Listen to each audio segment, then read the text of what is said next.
मित्रांनो, कसे आहात तुम्ही सर्व? आनंदी तर असालच. गेमिंग युद्धांच्या या ट्रॅव्हलिंग व्लॉगमध्ये पुन्हा एकदा तुमचे स्वागत आहे. आज आपण एका नवीन रूटवर जाणार आहोत. जसे की काल आपण गेलो, म्हणजे मागच्या एपिसोडमध्ये आपण सरतवाडी धरणावर गेलो होतो आणि आज अशाच एखाद्या नवीन ठिकाणी जाणार आहोत. तर तुम्ही बघूच शकता, प्रवासाला तर सुरुवात झालेली आहे, पण रस्ता मात्र खूपच खडबडीत आहे. अक्षरशः म्हणजे गाडी कुठून चालवावी आणि कुठून नाही ते सुद्धा मला समजून नाही राहिले.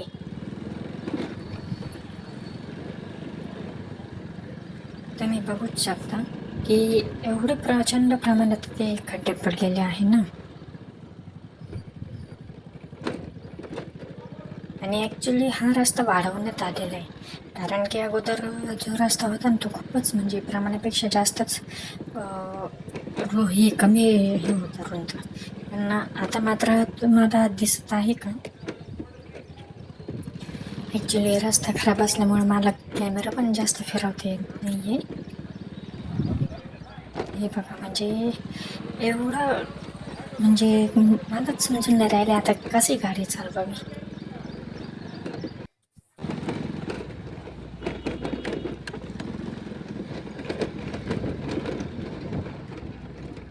झाला गेला.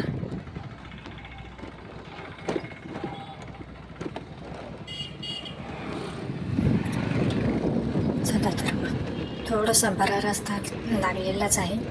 आणि आपल्या डाव्या साईडला तुम्हाला एक देऊळ दिसेल, ऐश्वर्य मंदिर. म्हणजे सिन्नरमध्ये ना जे 12 ज्योतिर्लिंग प्रसिद्ध आहे ना त्यापैकी हे एक आहे. आणि थोडंसं पुढे गेलं की एक प्रसिद्ध देवीचं मंदिर सुद्धा आहे. तुम्हाला ते देखील दाखवते मी.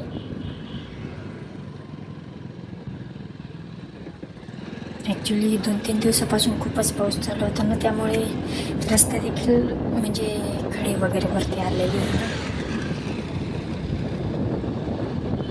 हे बघा, हे प्रसिद्ध भगवती देवी मंदिर आहे. नवरात्रामध्ये इथे मोठी जत्रा भरते बरं का.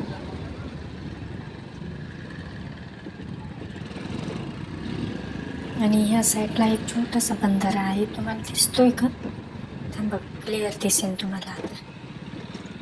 हे बघा, या बंधाऱ्याला जेव्हा पाणी असते ना तेव्हा समजून जायचं की गावातून जाणारी जी सरस्वती नदी आहे ना त्याला बऱ्यापैकी पाणी आहे. आणि हे खूप म्हणजे तिकडं अक्षरशः माळेगाव वगैरे आहे ना त्या साईडने येते वाटतं ही नदी. हे बघा, पुन्हा खडबडीत रस्ता लागलेलाच आहे. आणि ॲक्च्युली हा रूटच मुळात म्हणजे तसा आहे. तुम्ही म्हणशाल कारण कमेंट्समध्ये की तू अशा रस्त्याने का गाडी घेतलीस, तर मुळात म्हणजे रस्ताच तसा आहे. वारं एवढं प्रचंड प्रमाणात वाहते की मला अक्षरशः थोडंसं ओढूनच बोलावं लागते. पेट्रोल तर आपल्या गाडीत आहे, बऱ्यापैकी आहे, त्यामुळे पेट्रोलची तर काही चिंताच नाही आहे.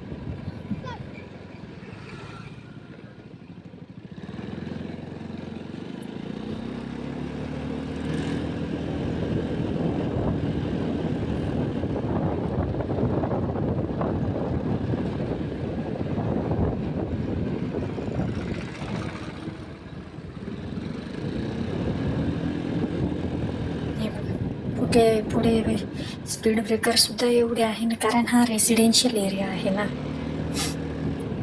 म्हणजे हे अगोदर गावाबाहेरच होते, पण हळूहळू घरं वगैरे वाढत गेली. आणि आपल्या डाव्या साईडला आहे ना ती ITI आहे ना, त्यांचं कॉलेज आहे,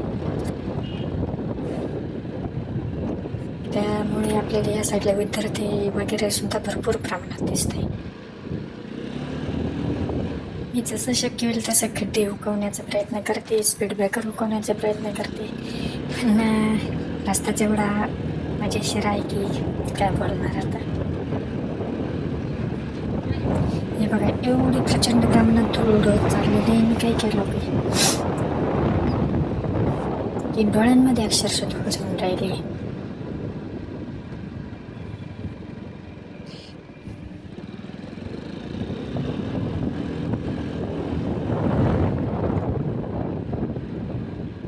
हे पण तर थोडंसं पुढं आलं की पुन्हा एकदा हे. आणि हे बघा, गाडी ती दिसते तरी मध्ये गाडी घालायची. काय तर लोक असतं बरे, खरंच ना.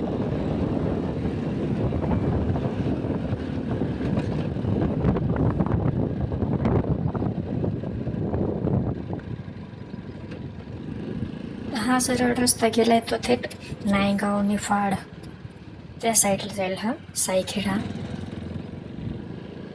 आणि आपण चाललेलो आहे तो जाणार आहे आपल्या मेन डेस्टिनेशन पर्यंत.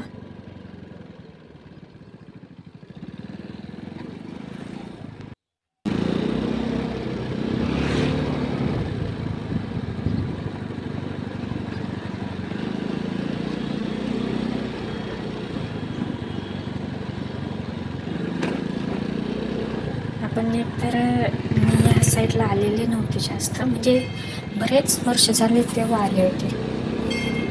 त्यामुळे मला ॲक्च्युली रस्ता तर माहीत नाही आहे, पण त्यामुळे मी गुगल मॅपचा उपयोग केलेला आहे आणि मॅपमध्ये तरी हाच रूट दाखवलेला आहे. तो एक होता ना, तो खूप लांबून होता.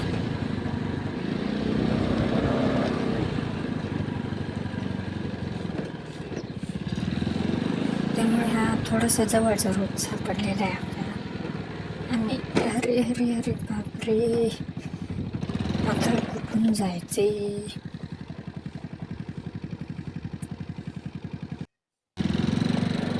मी तर कशी बशी गाडी काढून घेतली ती. तेवढ्या एरियात कॅमेरा बंद केला, कारण गाडी कशी काढावी मलाच समजत नव्हती. त्यामुळे एकतर मोबाईलसुद्धा तुम्हाला सांगितले होते, एका हातात मोबाईल आणि एका हाताने गाडी चालवली.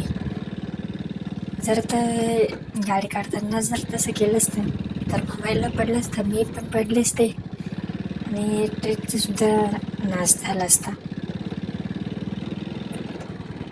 हे पुन्हा एकदा किती प्रचंड प्रमाणात चिखल साचलेलं आहे. पण जसं शक्य होईल तसे अवघड वाटा काढून चाललेलो आहे पुढे.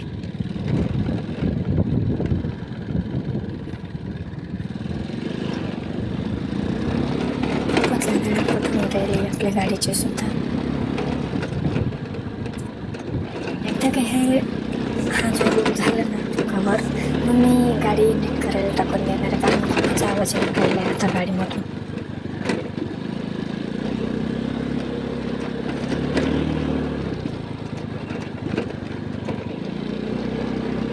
एकतर आपली गाडी आहे खूपच जुनी, म्हणजे अक्षरशः मी जेव्हा 3री-4थीला होते ना तेव्हा माझ्या आजोबांनी घेतलेली ही. आता तुम्हीच विचार करा, की माझं अक्षरशः कॉलेजसुद्धा कंप्लीट होऊन गेलेली.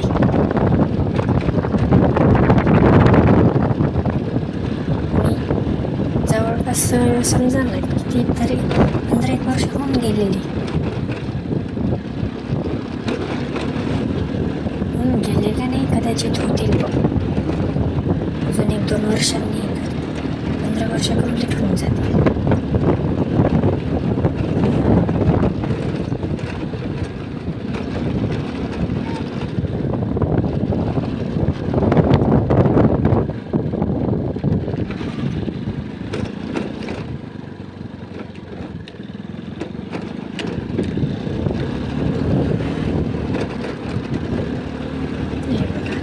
रस्त्यातच गोमाता नाही, गोमाता नाही, ह्या म्हशी आहे, म्हशी मावशी, कारण ते येतच नाही.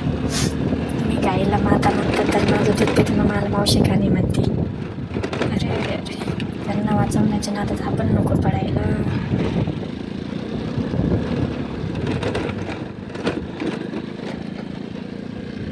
वातावरण बघा एकदम छान असं हिरवगार झालेले. आणि त्यात आता 2-3 दिवसापासून पाऊस पडतच होता आणि आज कुठे तो थोडासा उघडलेला आहे. तरीही काही ठिकाणी भरपूर वगैरे लागतेच आहे. भरपूर म्हणण्यापेक्षा एकदम थोडासा काहीतरी क्वचितचा येतो. काय होऊन गेलं सलगच्या ते पावसामुळे पूर्ण वाळलेलं गवत हिरवंमध्ये कन्वर्ट होऊन गेलं आहे. त्यामुळे निसर्गसुद्धा एकदम छान झालेला आहे ना.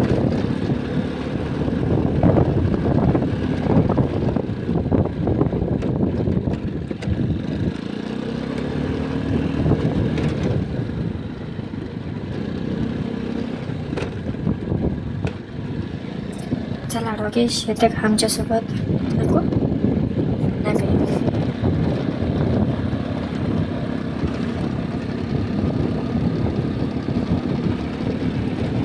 बघा या साईडला पूर्ण शेती आहे. एका साईडला वीटभट्टी, एका साईडला पूर्ण शेती. समोर जो डोंगर दिसतोय ना, आपण त्या डोंगराच्या पायथ्याशी जाणार आहोत. जे सिन्नरमधील आहे ना त्यांना बरोबर समजून जाणार आहे मी कुठून त्या रूटला चालले आणि कुठे.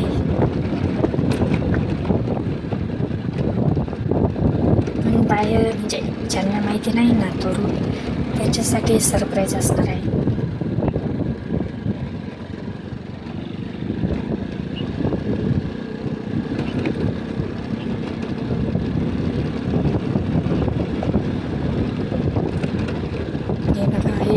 किती म्हणजे चिखल वगैरे होता 100% अगोदर इथं खूप पाणी वगैरे साचले असेल. त्याच्याचमुळे इथे आता एवढा जो खडबडीत रस्ता झालेलाच आहे आणि ते वाळलेलं चिखल आहे ना त्याचे निशाण आहे.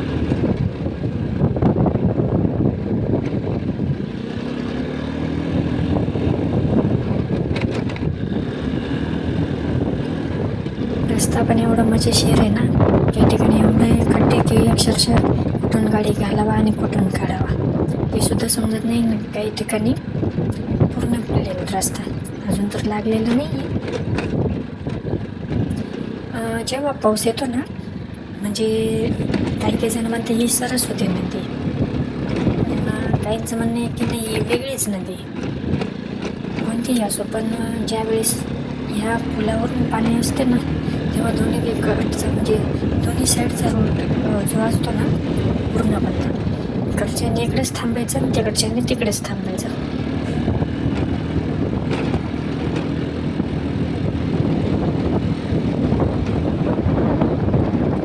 थोडाफार बऱ्या प्रमाणात रस्ता चांगला लागलेला आहे. ते चिखल वाळल्यामुळे थोडंफार ते हे झालेलंच आहे, पण मागाच्या पेक्षा तरी बरं आहे.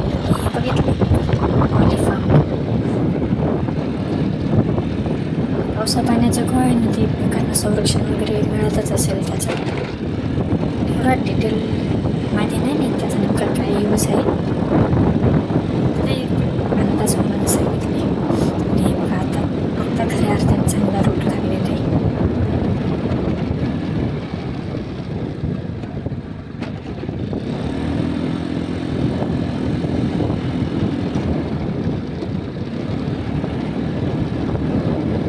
मस्तपैकी निसर्गाने हिरवी चादर उडलेली. हे जरा जास्तच शब्द बोलले, पण तुम्हीच बघा आजूबाजूने एकदम ग्रीनरी आहे आणि मधून हा जाणारा छोटासा रस्ता आहे. आणि त्यात आपल्या मोठ्या साईडला आहे ना एक भव्य असा डोंगर आहे. जेव्हा आपण टणगाव तुम्हाला दिसेलच.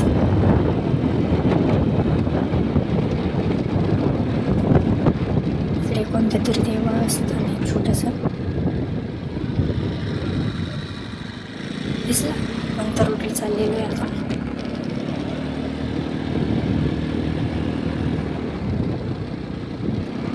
हे बघा या साईडला डोंगर आहे ना, हीच डोंगर लाईन कंटिन्यू पुढे होत चाललेली आहे. तर याच डोंगरावर एक खंडोबाचे मंदिर आहे, जिथे चैत्र पौर्णिमेला आहे ना भव्य अशी यात्रा करते. वेगळ्या डोंगर म्हणून प्रसिद्ध आहे ते. आणि त्याच्याच खाली एक भैरवनाथाचं मंदिर आहे, ज्याला तळ्यातलं भैरवनाथ असे देखील म्हटले जाते. याची जी आख्यायिका आहे ना ती फार म्हणजे फार प्रमाणात प्रसिद्ध आहे. एवढे डिटेलमध्ये नाही माहिती, पण मी तरी एक तुम्हाला शॉर्टकटमध्ये सांगण्याचा प्रयत्न करते की तर असे म्हटले जाते की एक आजी होत्या राजे म्हणून. तर त्यांच्या भरणातूर प्रचंड श्राद्ध होते आणि वय झाल्यामुळे त्यांनी देवाला विनंती केली की माझ्यासोबत जा. देव त्यांच्या मदतीला आले, पण त्यांनी एक अट ठेवलं की तुम्ही मागे वळून बघितलं तर मी इथेच थांबेल. आणि त्यांनी नेमकं त्या ठिकाणी वळून बघितले आणि देव तिथेच थांबून गेले. तर अशी आख्यायिका होती आणि मंदिर देखील आलेलेच आहे. तर आजचा प्रवास इथेच थांबतो आपण. व्हिडिओ कसा वाटला ते नक्कीच सांगा. व्हिडिओ आवडल्यास लाईक करा आणि चॅनलवर नवीन असेल तर सबस्क्राईब करा. मी तुम्हाला भेटेल नवीन व्हिडिओ. तोपर्यंत बाय बाय. हर हर शंभू